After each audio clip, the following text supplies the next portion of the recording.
छोटू sound Baheri के YouTube channel में अपने सबक स्वागत है। यही चैनल के लाल बटन दबा कर सब्सक्राइब करू और घंटी के निशान से हो दबाबू। भेलियै हमहु बड़ लाचार करबै हमरा विचार। एकटा भक्त अपना बाबा से कहै छै कि भेलियै हमहु बड़ लाचार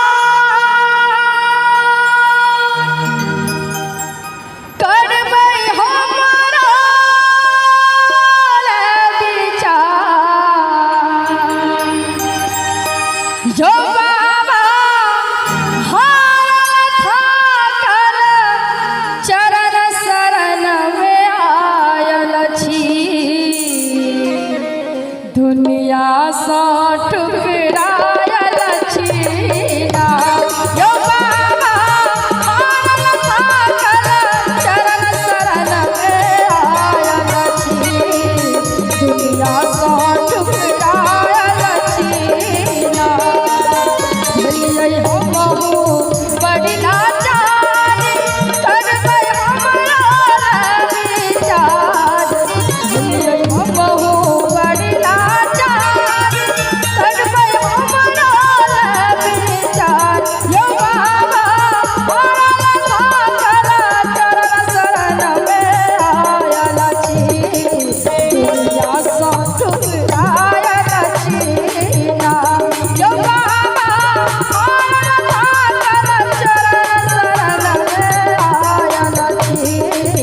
दुनिया सा ठुकरायल छीना।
तो सब गोटे कहै छियै ना, एकटा भक्त के मतलब सब गोटे छियै।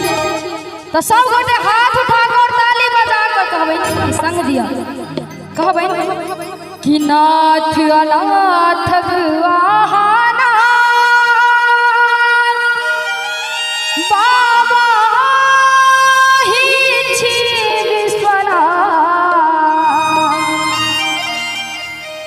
यो दया करबै भोला दानी दुख के मारल छी। दुनिया सा ठुकरायल छीना यो बाबा